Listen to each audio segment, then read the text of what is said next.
Good afternoon. It's Sunday, March the 20th of 2022, Spring Equinox. And as part of my equinox celebration, I spent some time this morning with drumming circle that I've been part of for the last couple of years. We're meeting at this point via Zoom, but there's still that energy of a group of people getting together and doing shamanic journey work to the sound of the drum. Now, sometimes my guides take me to places where there are beautiful images, and there have been those times recently. And in upcoming videos, I'll have to share some of those with you. Sometimes I go into a journey and I feel like I've just been given my marching orders. Today, one of the questions I took a journey on is, what can I do in light of the current world events? Now, I admit I'm not up to date on every detail of what's going on in the broader world. I stay away from news and usually get just bits and pieces from friends, family, or other sources that drop things in. But I know enough to know that both there is a lot of heartache around the Ukraine and also some apprehension around the possibility of a nuclear attack. So as I went into this journey, I knew that that was part of the framework that I was going to be entering into. I met with one of my strong guides who simply told me to stand in my energy and stand in my power and not to be silent. So here I am. The response to what can I do in response to what's going on in the world right now was take the practice you've been using, the Ho'oponopono practice of clearing, of seeking forgiveness, of taking full responsibility, and of forgiving yourself, and apply that to the only nuclear attack that's happened, the attack of the United States on the people of Japan. Begin clearing that as you would clear with an individual. I am so sorry for any harm that I've done to you in this lifetime or in any other. I apologize. I ask for your forgiveness. I move the next step into, I withdraw from you all of the projections, the judgments, the assumptions, the illusions that were formed about who you were in my mind and in the collective mind of my country that made it seem a reasonable thing to destroy your lives and your homes, and to do it in such a blatant, horrendous way. As I begin drawing that energy back, as I do with an individual, I understand that what I'm doing is not calling back the karmic consequences of that action, but instead inviting back that energy to be brought into the light, to be made visible, and to be surrounded and transformed by grace, that it can come back into my country to heal the wound of the psyche of my people. Because there was a horrendous wound that the United States took on in taking that action, in moving humankind into the unthinkable, into the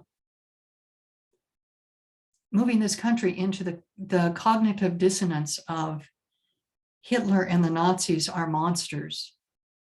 We are good people. We can't heal without light. We can't heal without taking responsibility. We can't heal without asking for forgiveness. So in this process, beginning with the people of Japan and beginning with those, I'm sorry, please forgive me. Moving to, I forgive you for any harm that you have done to me or my people in this lifetime or any other. I release you. I forgive you.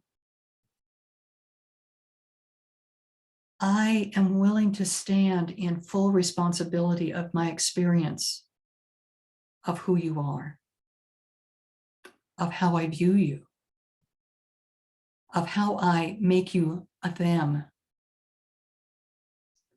I'm willing to draw back all of those impressions, all of those stories, all of those myths, all of those illusions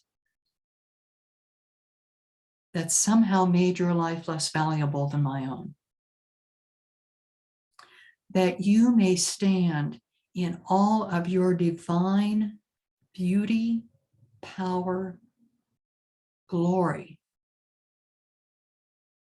That I will acknowledge your soul as valuable, as precious, as unique. And as I can see this whole people and the individuals within it, in that light, I can begin to forgive myself for being a part of a Holocaust, of being one of the perpetrators of mass destruction, of being part of people who are the only ones who have dropped a nuclear weapon on somebody else. And as I forgive myself, I'm free to move into the light. I'm free to see more clearly and to experience life more fully. Now, the instructions didn't stop there. It said, you might want to do this with about every nation in the world, every human being,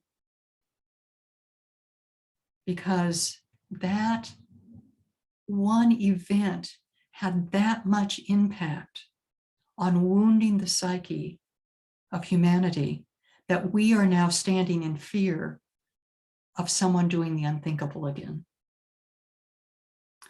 It's part of that whole network of us and them that we've used to sort ourselves out, to care about some people and not about others, to decide whose life is valuable and of how much value and whose isn't. If we are going to heal as a being of humanity, we're going to have a lot of forgiveness to ask. We're going to have a lot of work of pulling back our projections and assumptions and the things that we believe to be true and all of that, and come back to the life force in us that tells us the truth, that humanity is one being, that this planet is one life being lived, that we are all expressions of one divine, creative, loving energy of the universe. And as I do the work that brings me back into that truth, there's freedom. There's freedom. I can let myself be seen because I want to see those things about the way my mind works so that I can have them healed and cleared and come into a harmony with all living beings, which I think is the desire of all of our hearts. So I know what my work is. It may or may not be yours, but I offer this to you as one response of, what can I do in a world that's gone crazy? You can be a vehicle of forgiveness, of grace, of healing, and of the self-forgiveness that allows each one of us to be transformed into the highest, most powerful expressions of the soul that we have come here to live out. Thank you. I'll talk to you again soon.